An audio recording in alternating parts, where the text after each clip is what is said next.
There's Ernie. Good morning. Sorry, late. No, not at all. We haven't even started yet. Just pulled up chairs. Masks are Optional. You can tell things are getting back to normal. It was a Great.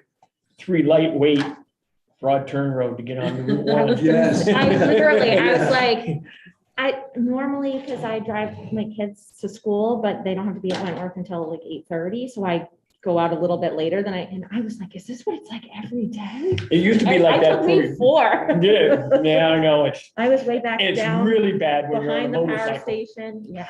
Well, the Jeep is a manual. Mm, And so I'm like, come on, just a little further, get over the crest of this hill. I'm My leaving poor with my clutch. motorcycle. I'm Yeah, trying to kind just of so I stay don't have to moving. stop. Yes, God. yes. And then your clutch hand gets, you know, Yes. but the problems of riding a motorcycle. Clutch I'd do it in leg. a heartbeat. Morning. Hey, Deb. Oh, are you? Doing great. Let's see, you've got the agenda up, right? I'm looking for mine. I can put it up. It's just you're not gonna be able to see anyone on the screen after that. Oh. So I did it with the I can, well, the only thing on there is an update on EV charging ordinance and the ordinance committee report out and planning for a council workshop, and then just an update on community action grants. So we didn't have any new business in this agenda. In this agenda, right? So you want to call the meeting to order? We do have a quorum, so we'll put it, you got it recording, right? Yep, All right. Do we need to take a formal attendance? I do. I need to do roll call. All right, roll call it away. All right, I'll start with those on the screen and then move to in-person. Ron Allen, Present. Tom Loader. Here. All right, Rick Meinking, Here. Ernie Milner, here. Deb McDonough. Here. David Kirstein. Here. April Slider. Here. Wow, the gang's all here. Welcome. And good morning. It feels like spring is almost coming. Knock on wood, although the snow blower's still in the garage, gassed up. Let's hope not. As mentioned earlier, we don't have a lot of things to go over. We have 2 major focuses, but we did have a meeting last month and there were minutes sent to everybody. And I hope you had a chance to review, and I would entertain a motion to get those into the record. So moved. Second. All right, we've got that. And I assume, any discussions? Anybody from the virtual land? Seeing none, you want to do a roll call vote again? Sure. Ron Allen, Approve. Tom Loader, Approve. Rick Meinking, Here, Ernie Milner, approve. Deb McDonough, David Kirstein. Approve. Thank you. All right, thanks for that. And now I'm gonna turn it over to Jamie. I think the first topic we're gonna talk about is the EV ordinance and a workshop that was had between just the ordinance committee, and Jamie was there making a nice presentation. Where are we at with that, Jamie? Yeah, before we jump into that, I do want to mention that on our radar for our next meeting, we may be looking at, again, our solar ordinance. The Utility scale solar. Yep, just kind of an update after kind of 6 months of it being in place.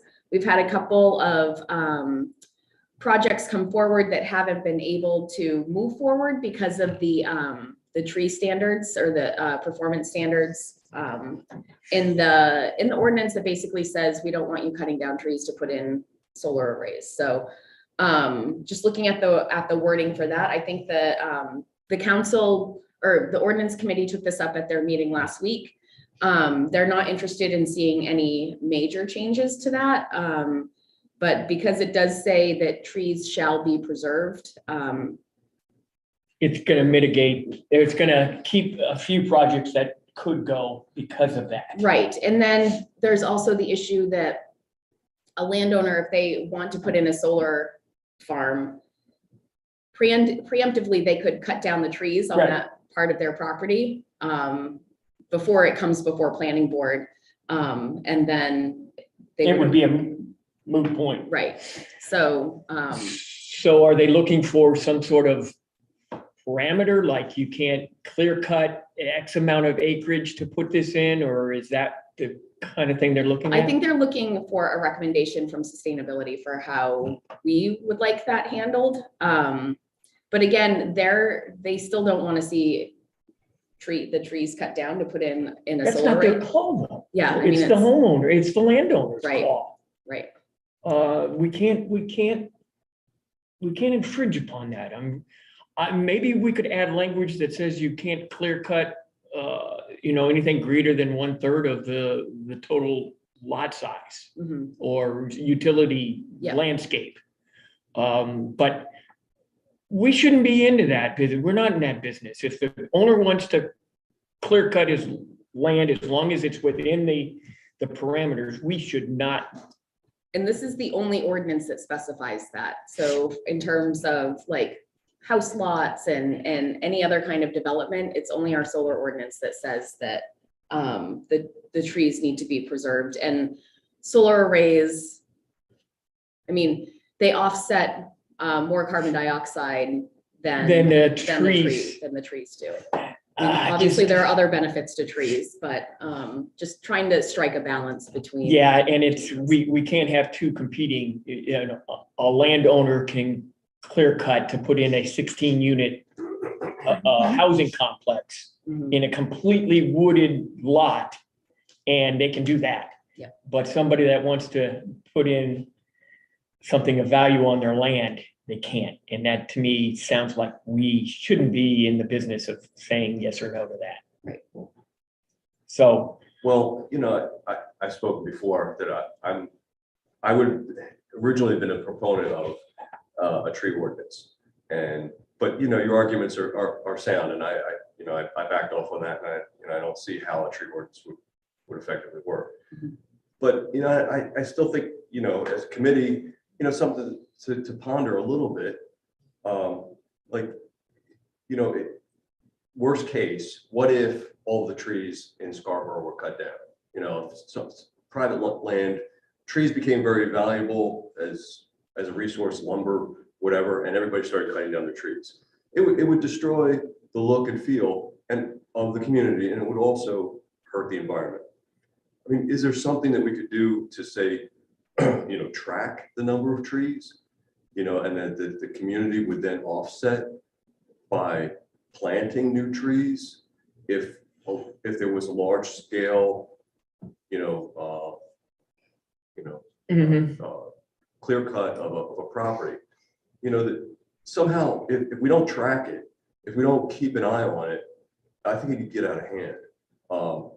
And I have seen cases of, my uncle lives in rural Virginia, and there was a case of, lumber became very valuable and people did clear cut. And it's a horrible sight. You would be shocked to drive down the street and just see, a whole forest gone.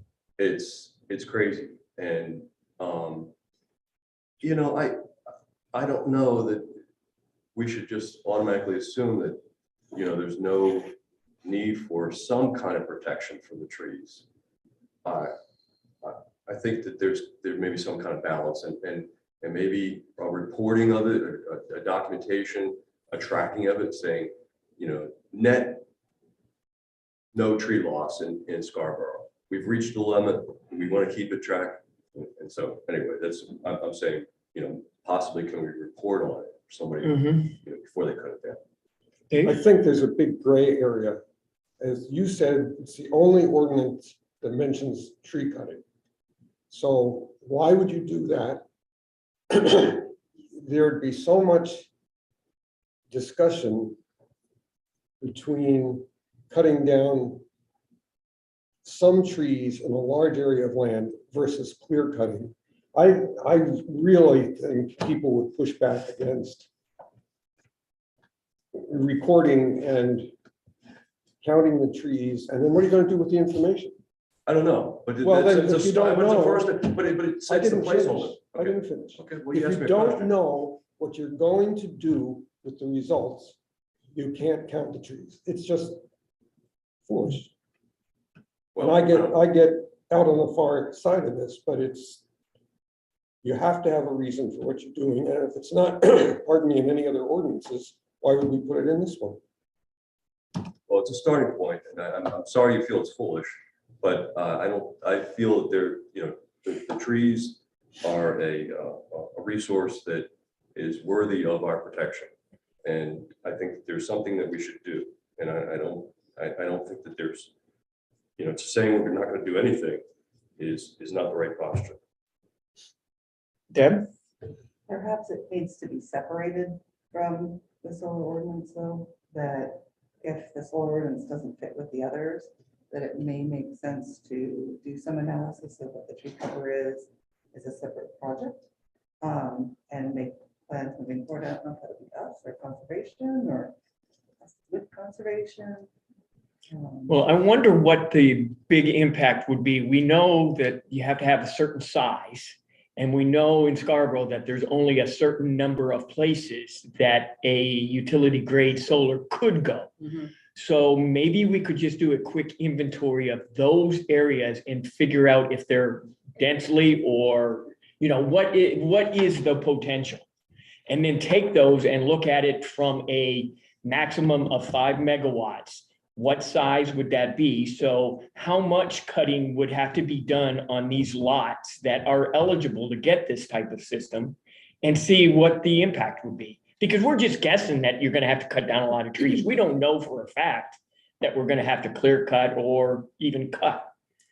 So maybe we need to take an inventory of the eligible lots that are out there, determine it, to what degree they're forested, and then see if maybe making a percentage in the ordinance that you're allowed to cut to a certain amount of that property. Mm-hmm. Because I don't know if we're talking about a major problem here, or if it's just, one lot that would have to be totally cut down. So to what degree is this an issue? So I only bring this up so that you all can be thinking about it ahead of our next meeting. No, we're thinking. You sure are. So we'll have a more in-depth discussion in our April meeting about that topic. And can you bring information on whichever projects it was that got stalled and how many trees they're talking about? Yep, I can get that information for you. All right, so now we can jump into EV charging. Oh, good. Let's talk about that one too. So speaking of ordinance committee, we introduced the concept of our EV charging ordinance at the ordinance committee's February 28th meeting. It was a rough meeting. There was a lot discussed in that meeting, and we were the very last topic, and I think that they were just kind of done. But it was also a lot of information for them to be presented with and digest at the end of a fairly contentious meeting. So I think the thought was, we're just introducing this to them because it's probably not on their radar. And I think that they were open to it, not surprising. Cost was like the number one comment. And they ultimately decided that this is such a big change for Scarborough that they don't want to be the only folks weighing in at this point. They would like to have a full council workshop with sustainability to kind of go over this and hear from us, like why we're doing this, what our approach is, the need for it, just become more educated on the topic. So the initial comment was in the next 4 to 6 weeks, but that puts us, that they want to have this workshop, but that's right smack dab in the middle of budget season. And I don't think they're going to want to hear about an EV charging ordinance in the middle of budget Bad that season. everything stops because you have to do something that you do every year called the budget. And we got to stop all operations and deal with the budget. Yes. That Did you get a copy of? seems like a copy. I think revisions report to South Portland. I requested it. I haven't gotten it yet. When I requested it, they hadn't received it yet. All right, I got an email. I was out of town last week and got an email what's on. I haven't followed up on from whatever his name is, that revision, Mhm. that we had completed that. So Okay, I can follow up with my counterpart in South Portland and see if they can send that over. If they And I'll try received to it. dig that email, I'm just submitting something I saw and didn't do. I'll try to dig that email up again and see if I can get it real quick. And they're actually, Rick shared a webinar that's happening this afternoon that I've registered for that is kind of best practices for municipal ordinances related to EV chargers. Oh, good. So yes, I am going to an offshore wind webinar at noon and then the EV charging webinar. Hey, at that's good 1. stuff. I know. Just what our sustainability coordinator needs to be doing. Excellent. Watching a lot of stuff. Yeah, That is so- great. I will have, I'll be ready to stand by 2 o'clock. Yeah. Cozy chair somewhere. I listened in on that workshop or the ordinance committee, and I got a sense that this is just something that it's going to be more of a nuisance for them than they really want to deal with. But I don't want to give up on it, and I don't think we should.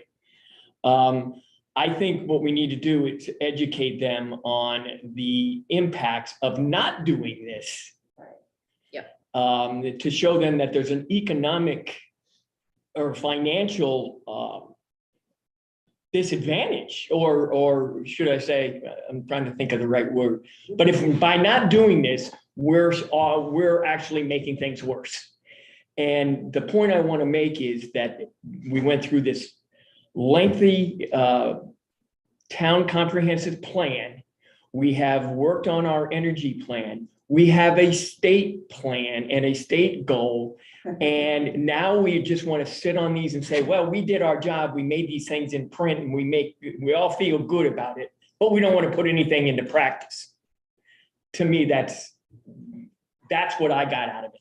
We can say, oh, we've done all these. We just approved a resolution to go after a grant because it's part of what our comprehensive plan called for. And now we want to just let it be a bunch of words. And I want to point that out to them, and I want them to be ashamed of themselves for thinking that way. Well, and I feel like I maybe have a different perspective and maybe I'm wearing rose-colored glasses through this, but the discussion around the resolution gave me some optimism that we're going to start paying more attention to. Maybe I should have listened to that. You should- I know they passed it, but You should go listen to it because Really? there's definitely there was, and I mean, April, you were there, you heard it, but they were all saying we have not been focusing on this as much as we should be. That we should be thinking about climate change and resiliency and we should, okay. All right. So maybe we can remind them of what they said during the. right. I mean, it's recorded. So we'll start off with We'll that. start off with, remember this conversation you had? We'll just show it. That's a that'll good, be our okay. intro. All right. Well, that's encouraging. Then. Yeah, no, I should have watched it. Yeah, I can send that link. Oh, it's on. I Yeah. can get it. And actually, I think I did send it to this group and said approximately what time Yeah, it was at in the, Did you? I think I may Oh, have. shoot. Then I I didn't listen to didn't it. watch it. Take Sorry. 5 minutes. It's like, it was encouraging for sure. I totally agree. It was very encouraging. And, sometimes things are received differently at the full council than they are at committee. And so if committee said, let's put this to the full council, then, let's bring it to the full council. And then you have 7 people's perspective. You're educating the full body all at once. Hopefully you'll get some great questions. And it won't, and then when it goes back to committee, that's when you say, Mhm. remember the consensus of the council at the time, and you can kind of build on the full experience to go back to committee and then lean on committee a little more. Yeah, I think that's fair. It'll be okay. It'll be good. I actually have a high hope for this one, and you know me, I don't have a high hope. My only problem is we're losing so many opportunities I right now. It's know. so pathetic that,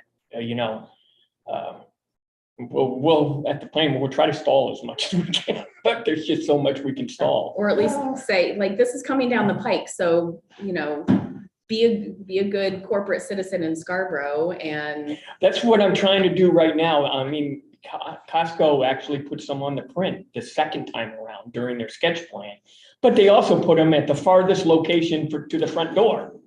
And I'm saying, why are you punishing people that have an EV and make them walk to the furthest? And also, like, isn't that costing you more money to More to run the run a electricity? Well, see, they kind of piggied it back off the fuel station. Okay, So I could see, and that'd be great to put a few there, but you should also be equitable. You do ADA, and I think, you had to consider putting them a little closer. I don't know. We'll see what they come back I think with. it'll be a win just to get them. Well, apparently there's 4 going in, and they didn't specify whether they're level 2 or level 3. I'm hoping we can get them to at least do the level 3s at that location because of the proximity to the turnpike, and, it's a big store. You could spend an People hour in spend there. 2 hours. Yeah. one You, time you a year. can easily get a full tank of gas by wire. All right, well, is there anything we can do that you want us to do prior to getting this on next month's workshop? Well, I think we want to talk about what. Should we stand in the front and with signs when they come into the next council meeting? I mean, it is helpful to have people here, and they definitely said in that meeting, we want to see the sustainability committee. So they want to see you at the workshop.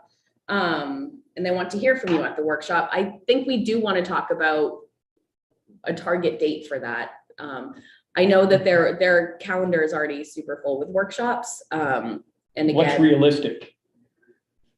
yeah, I was thinking, and I've talked with Angela a little bit about this, and as much as we don't want to wait until after budget season, if everyone's feeling really good about passing a budget, then they might be feeling really good about taking on something else rather than, in the throes of budget season and being asked to think about this also in April. You can I mean, this share is my your first year on the perspective. council, so I'm kind of right out of the frying pan into the fire here. My assumption would be that after budget season would be better received. That being said, we always have a ton on our plate, so, I don't know if you talked to Chair Clucci or not in terms of scheduling, but And maybe Rick, you could reach out to Counselor Clucci about I as chair of this committee. To can. chair of the council. One of the things, April, do you do the budget? There's a budget committee, there's a finance committee. so they're doing a bulk of the work in committee.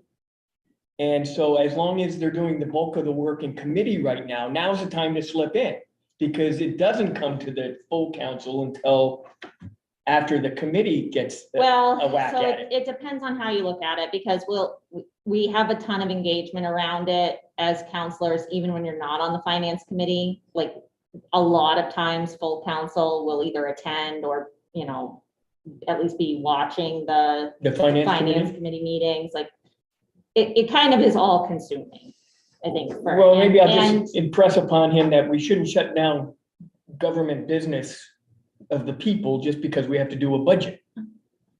I also, this is definitely public knowledge now, but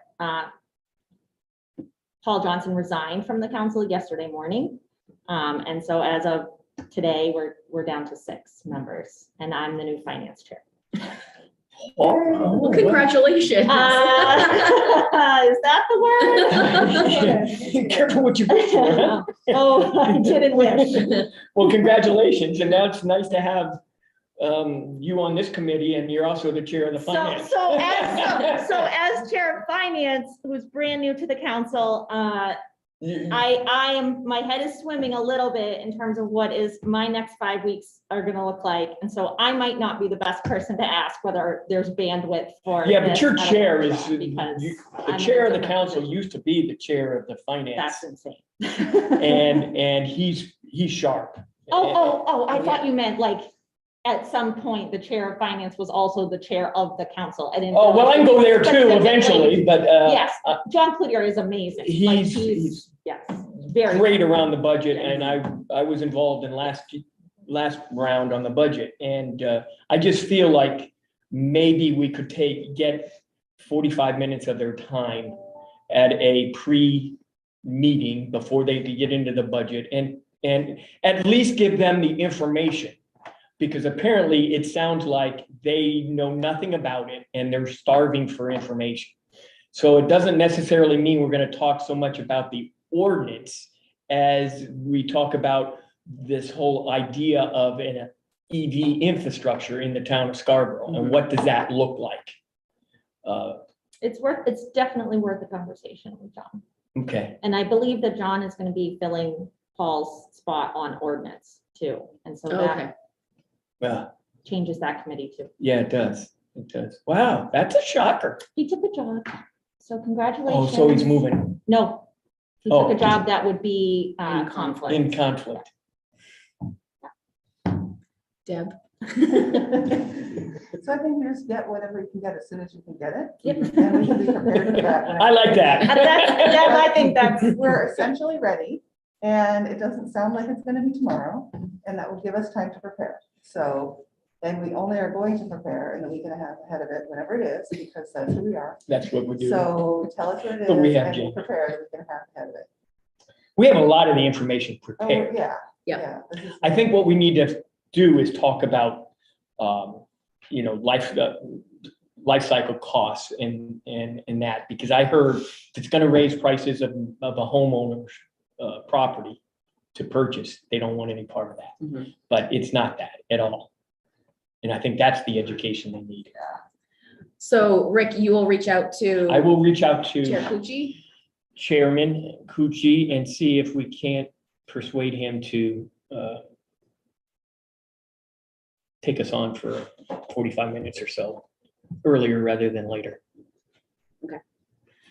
And unrelated to specifically to the ordinance, but related to EV charging, Portland just kind of inked a deal with EV Go, which is similar to like ChargePoint and things like that. They provide EV chargers, and basically to get a handful of EV chargers in various locations around Portland, in municipal lots and things like that, and it's costing the city $0 to do that. So I'm trying to get some information from them about that, because I think that that would be awesome if we can think about areas in town where we might want to have pay for use EV charging in some of our public lots and things like that, to augment some of the private infrastructure that we're trying to make happen.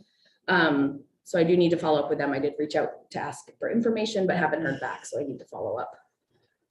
But I think that that could be an awesome opportunity for Scarborough. I think I was about to ask if we had access to information about the penetration of EV in the auto industry. I think we're all going to be run over by EV cars eventually. And if that's the case, I can show you a slide. She had. Quadrupled to 9% this last year, like Yeah. year So- over year.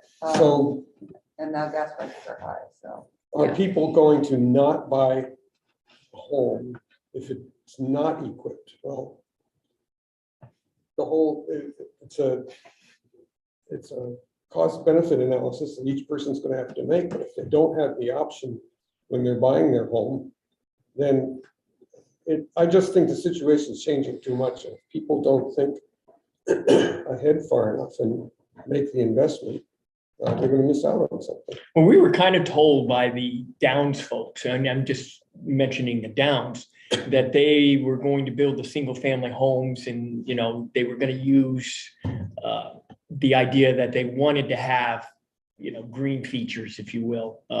And this was not a big lift for them. Remember the conversations we had with Dan Bacon? And I wonder how many of those homes that have been built have been EV capable or EV ready. Yeah.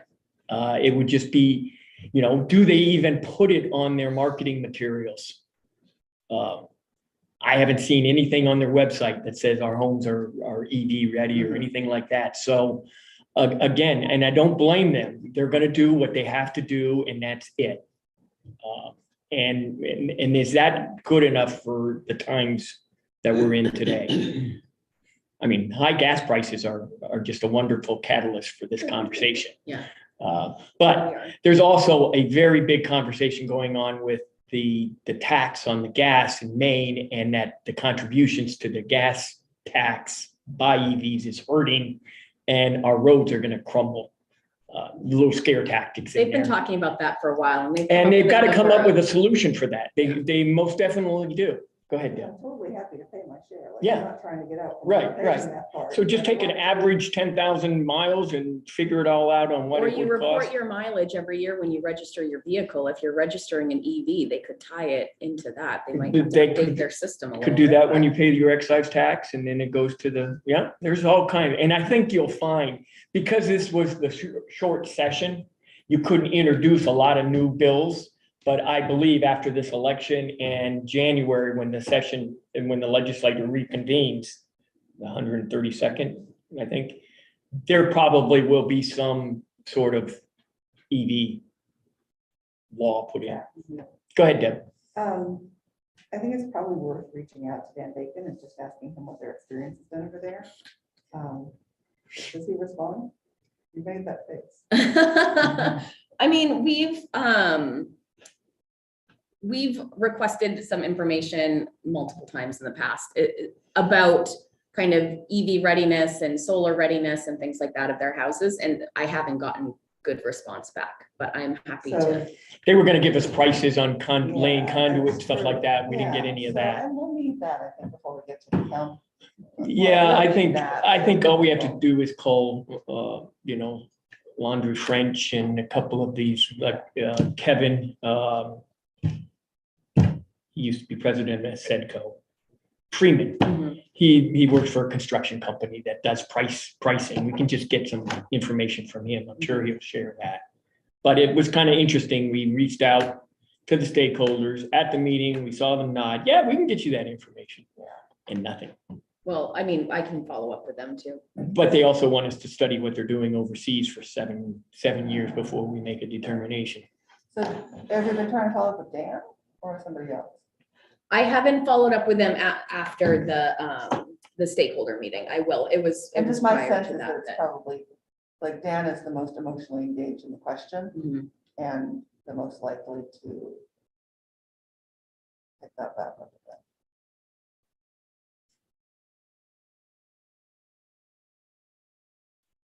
So going back, what, between now and next meeting, is there anything we could do in preparations? I mean, let's assume we got a workshop in a month. What can we do? So I Get think ready. if you all can help find the pricing information or Rick, do you know Kevin Friedman or would you mind touching base? with him? Absolutely. We email each other. Absolutely. Okay. I'll add that to my. And right I after can getting touch hold of base John. with Dan Bacon about what's going on in the Downs. And you'll follow up with South Portland and I'll follow Yeah. up from the revision side and see if I was just trying to search my email, but I can't find my phone. And that should get us what information exists. Yep, and then be thinking about how we want to structure the presentation to the council for the workshop, probably pulling out specifics, keeping out the specifics about the ordinance and kind of talking more about why we're doing this and what the anticipated costs may be, and less so about what we're looking at for requirements of Numbers and things. for the various types of development. And I think the major message is just to focus on preparing for the future. Right. There's a livability argument in these commercial lots of not having to tear up lots and disrupt operations.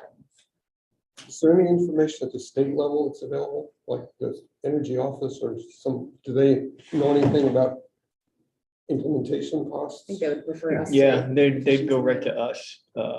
And yeah, I mean, we have a gal, as you know, Molly, who runs the programs and, she's busy right now because of all this ARPA and infrastructure money that apparently can be used for EVs. So there's also going to be federal and state funding for chargers. Mhm. And so these guys could jump on that today. Yep. And then we had that multifamily grant and I looked in the records and nothing from the Downs, nothing.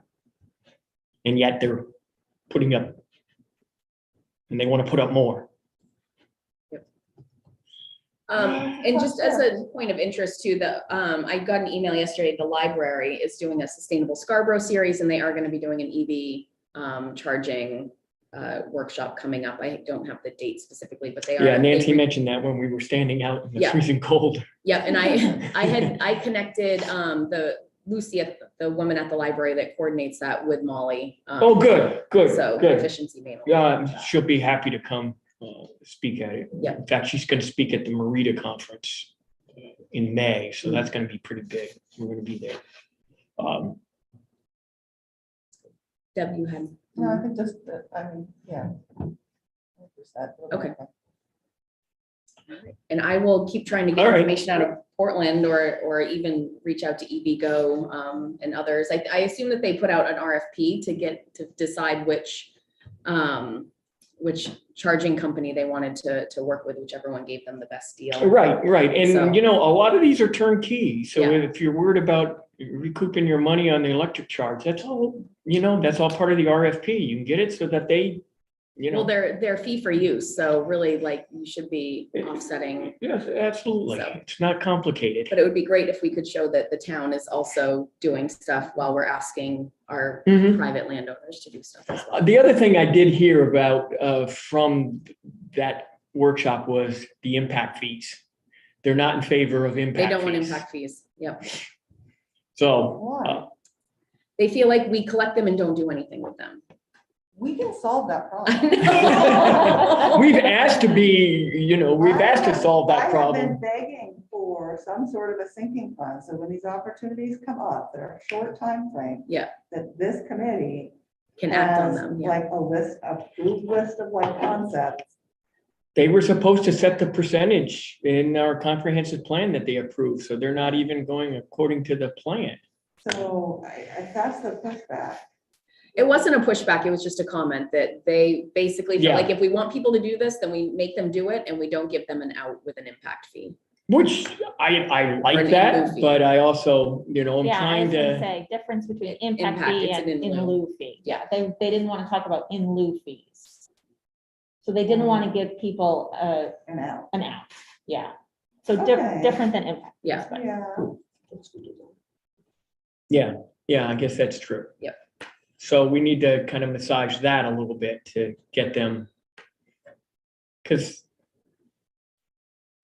I don't know how, I'm all right with having, you either do it or you pay. I mean, that's how a lot of our sidewalks have been created because of that. Right. As long as, we have a plan for where we would put chargers, but Yeah. if we can. I mean, look at the beach. We got to be putting chargers down there at the beach. All of those municipal parking lots.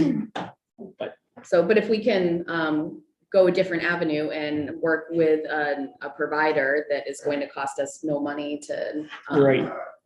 To make that happen, then I do want to try to get the, like Portland's RFP. So we can see kind of how they structured that. You can get a hold of Troy. Yeah, right? yeah, I did reach out to Troy. Like I said, I hadn't heard back, and it just occurred to me in this meeting that I need to follow up with him. So. I'm gonna, on April 6th, Revision is putting on a workshop just for Efficiency Maine on EV charging at their South Portland office. I don't want to infringe upon what the plan was, but I'll ask Molly to see if I could get you guys to be able to show up. Or if it's virtual. It won't be It because won't it's be. on site and they're gonna Okay. show us the difference and the hookups, the home hookups and that kind of thing. We just wanted to get our heads wrapped around it a little bit more too. So they're putting this on. I'll see. But I don't want to infringe upon what was planned by Yeah. Molly and her, but I'll just throw it out there that potentially April 6th might be some education at their place. Okay, great. I'm sure they'd be willing to do the same thing again We could, for council. and that might be something to ask, Fortunat or even Jen. Is Jen still with them? Yeah, she's my usual point of contact. Okay. I just send her messages. Yeah. To forward this to whoever you should send. I haven't seen her since COVID. I just met one of our staff people yesterday that I Yeah. haven't seen. I haven't seen her in a long time, but she's had a lot of messages from me. I figure out how to fill out that bloody. Yeah, Jen's always been helpful. For Oh, the exemption. the exemption. All right, you want to move on? Yeah, community action grant. So the deadline to apply was yesterday. Did you get it in? We did get it in, yep. So things are evolving with the proposal, or did evolve with that proposal. So DOT is fully on board with looking at Route 1 and Route 9 Pine Point Road at the Audubon Center, that approximate location. They had already they had these two projects in their queue, and knowing that the town was interested in doing something, they moved them up in their queue. So the way that the project is structured, DOT is going to lead the technical and engineering aspects of the work, and the town is going to lead the outreach portion, and doing a very extensive stakeholder process because of all the stakeholders around Scarborough Marsh that will need to engage with. Yeah, it's So pretty sensitive, yes, especially for Scarborough. yes. So So what are they gonna do with the Audubon Center? so they DOT is looking at what needs to happen for both of those roads, Route 1 and Route 9, near the Audubon Center, because those sections of road flood frequently. And so thinking about it in terms of climate change and sea level rise and what they should be planning for. So we've had some really good meetings with DOT, and they have actually talked about possibly going after congressional appropriations to do the upgrades on those two roads. So initially, when we started looking and talking about these possible projects as a town, we were thinking that we were going to be responsible for a lot of the funding, but DOT said that they're going to work with our congressional delegation and see if we can get direct appropriations for those roads. Wow, because- that would be, especially Route 1. Route 9, since it's a smaller, less traveled road, but Route 1 will be a big one. And so they'll be working with probably in the next 2 to 3 years, starting that outreach with our congressional delegation about getting appropriations directly for that road. 10 years from now, there might be a bridge. There might be, or a causeway, or Something. Yeah. Yeah. What about this Berwick? Now there was a joint meeting with town of Cape Elizabeth. Cape Elizabeth, yeah. So we ended in 2019, but we did a joint project, or participated in a project led by Cape Elizabeth to look at the culverts in the Spurwink River crossing on Sawyer Street, which is half in Scarborough, half in Cape Elizabeth. And we were really looking through that project at what we need to do for the road to maintain use of that road in the face of sea level rise. And it was going to be a several $million process to upgrade that road to maintain it, or maintain use of it. And even still investing all of that money into that road, it would likely still overtop periodically with sea level rise. So we started just very early discussions about possibly discontinuing that road and dead ending it in Cape Elizabeth, dead ending it in Scarborough, and having kind of full title access. And so the workshop that was held a few weeks ago was basically providing an overview of what that initial study was, and to start talking about what do we want to do with this road in the future. And we all have roads that are going to need to be invested in order to maintain their use.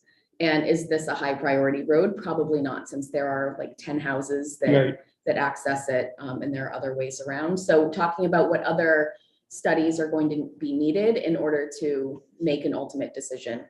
And we notified the Scarborough landowners of the meeting. Several of them attended, and all of them were in favor of closing that road. Closing that road.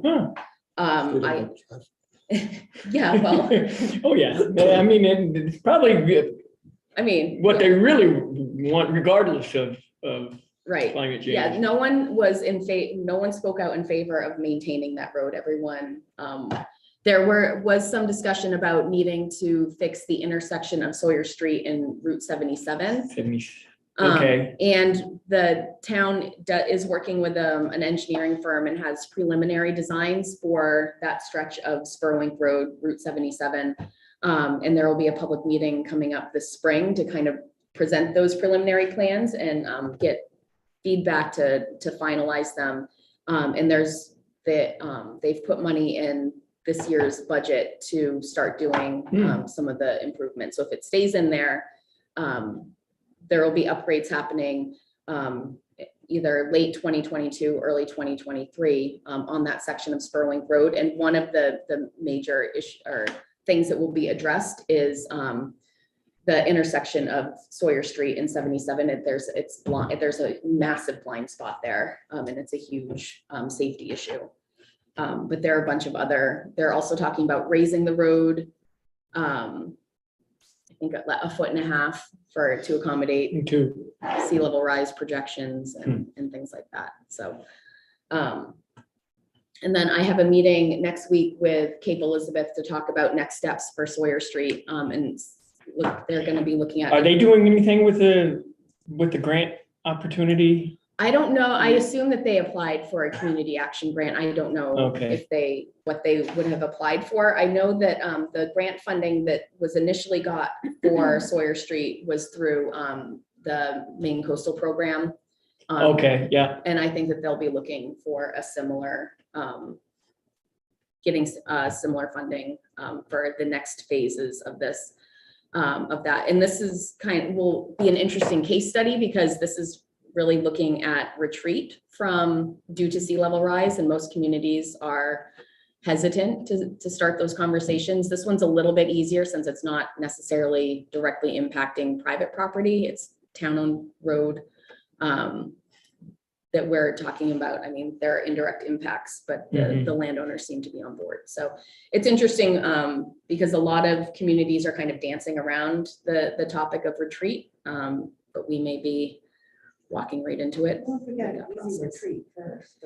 Yeah, it's an easy one to start with. Thanks for managing that. Yeah, glad the package went in, and I'm sure now we got to get ready for the next round. What are we going to do? Yeah. What are we going to do? Everyone wants to know. I've gotten contacted by Scarborough Land Trust. They want to talk about funding for land conservation. The Conservation Commission is very focused on land conservation right now.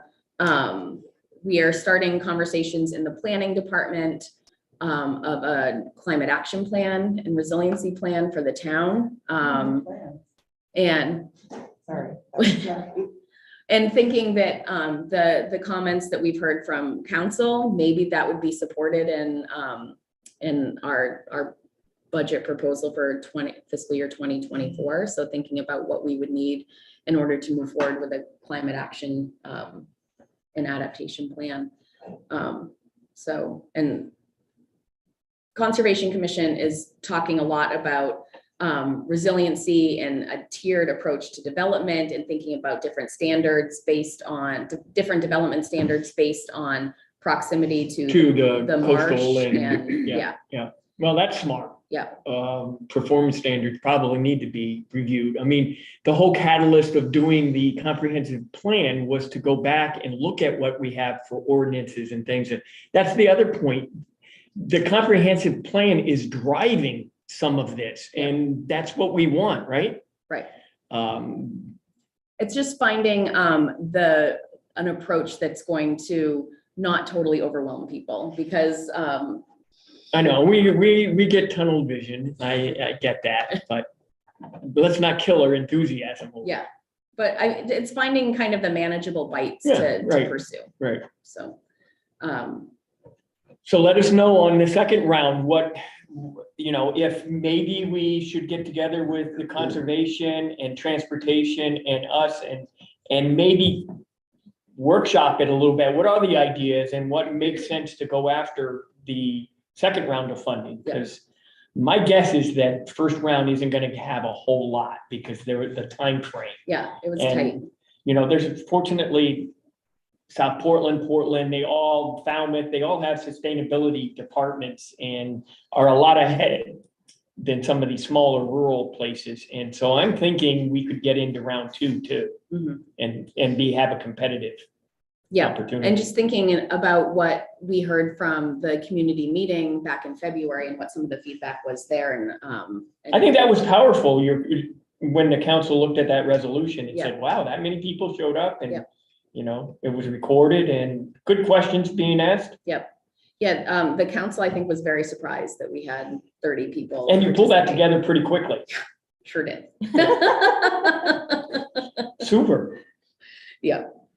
All right. So yeah, that's community action grants. They said that they hope to have award decisions out in April. So maybe by our next meeting, we'll have some news about that.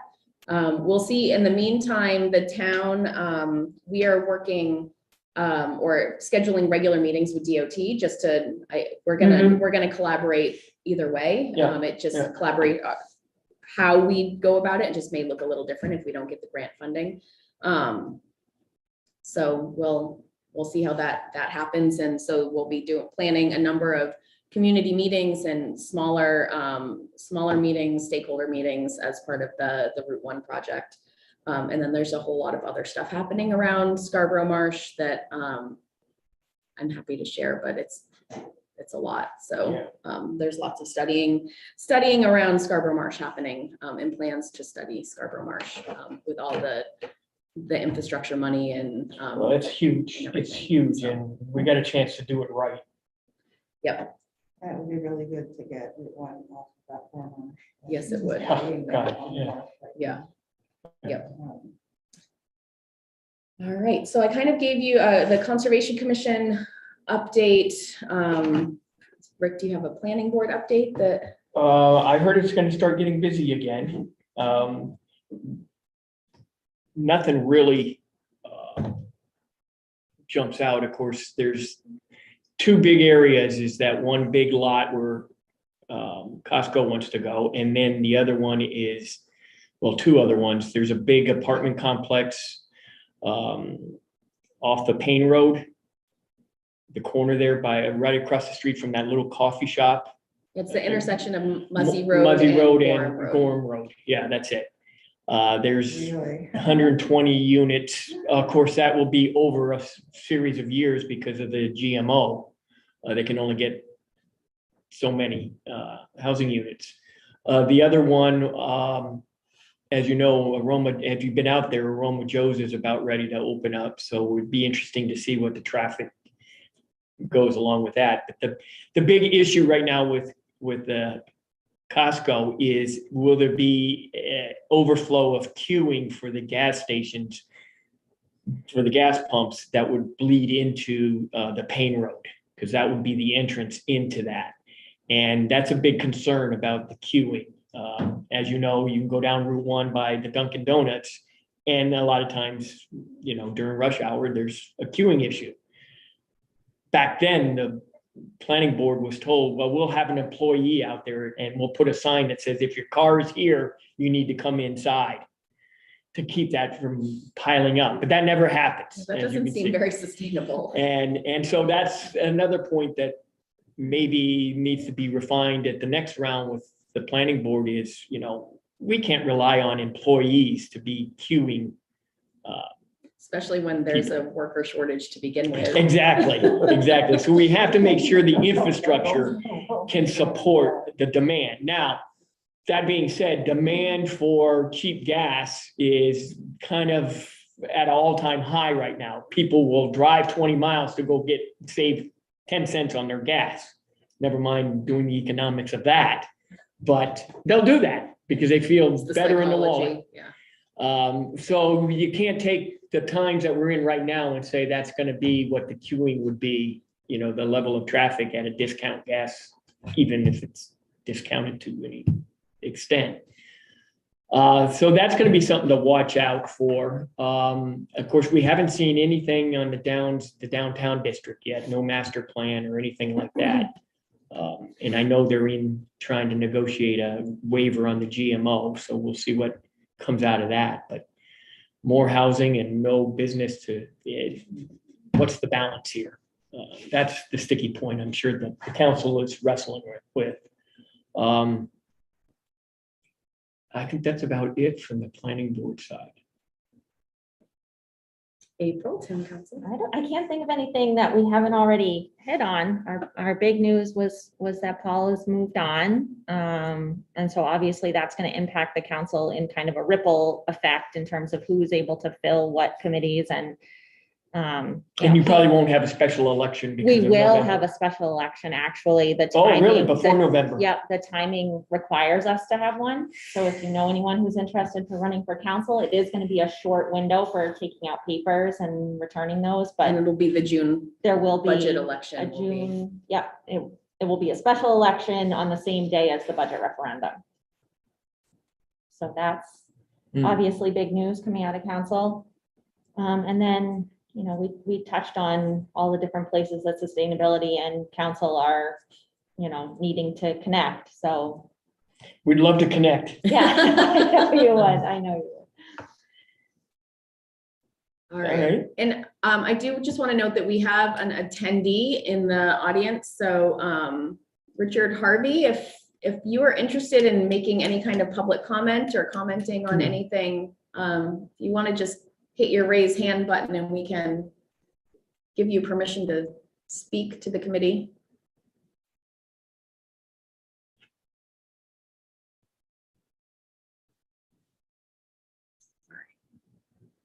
All right, well, I'm glad he joined. Yeah. Certainly, we're open to the public. What's on the agenda now? That was our That was last item. Our next meeting is April 27th. We'll be talking solar ordinance, as I mentioned at the beginning. And we hopefully will have some information about a council workshop that we can discuss. So if anyone else has any items they want added to the agenda, you can just let me know. Perfect. All right. Anything from the committee? Well, just the ongoing, like, when are we gonna do another something? Yeah, where else now can we stick our fingers in? I mean, I will tell you that the MUBEC board is currently revising and looking at the rules and looking at the adoption of the entire I codes, the International Building and Energy Codes, to go to the 2021 at some juncture in this year. Originally, we were trying to shoot for July 1st, but it may be September 1st. But so that's even going to raise the baseline up some, which is good news because there's lots of things that are in appendixes that could help with EV and solar, because there's provisions in there that, you know, net zero is starting to be part of that conversation now. And doesn't the 2021 code require EV readiness for? So that'd be a new point. Yeah, and it requires if you're in the, well, actually, the Residential. 15 code says that if you're in certain compass headings, your roof line is facing in a certain area, it has to be built to support solar. And that's in the code, on the baseline code right now. It's just in the appendix. So that's going to be interesting, and I would encourage you folks to keep an eye on the MUBEC. And I'll keep passing you information on that. That's a pretty big move. But I just mean going back to what must be now 7 years ago, those solar installations were supposed to be like test cases, and we were gonna move on to the next one. And I feel like the test cases worked, and it's time to move on to the next one. So we did just exercise our power purchase agreement. Right. So I feel like we want to see how that has gone. It just went into effect I think in September. We were able to complete the buyout there. So to see how it works when we're no longer under kind of the agreement with revision, and see what kind of savings the town That's is. just math, like that's pretty straightforward math. It is, and you would think too, with electricity rates the way that they are currently, that it would make sense to do as much of our own electricity Right. generation And as so, like, possible. I just don't want to like lose sight of these It's just finding people that can take the tax credit for and do a PPE with us, because the town can't do it because of the tax status. Right. Right. And so, where can we find people Well, that's willing right. to, Getting on the revision put up the list, capital. Are they ready again? There are models for doing that Mhm. within the community or within an organization within the community. How many buildings was it, Jane? We- Was it 3? Was it It was fire? 2. It was Two. Engine 5, which is out in West Scarborough, and our community services maintenance building, which is right behind a little, like. oh, across and we from have the- one at the bathhouse down on the ocean. Which one is it? Higgins? Yeah. Oh, is there one Higgins there? Beach bathhouse? That wasn't through the, that was. That wasn't through a separate. PPE, but Okay. that was, the committee, we worked on that way back. That was before the PPE came out. Yeah. I don't know what revisions bandwidth is on additional. No, I don't know either, but I mean, you gotta get on the list before you can get to the top of the list. Yeah. I'm not even asking about getting on the list yet. Yeah, and identifying which buildings make sense for that. Well, I think that list already exists. Like, they did a full assessment of town-owned buildings, and we did the 2 top ones. Well, there is the lead by example bill that is currently working on solar for municipal buildings, primarily schools. And that lead by example was a law that was brought in, and it's supposedly going to provide some funding mechanism to get schools to put in solar. So stay tuned with that. That's fairly new, and it's still the whole thing's being worked out. And I know there's a loan aspect.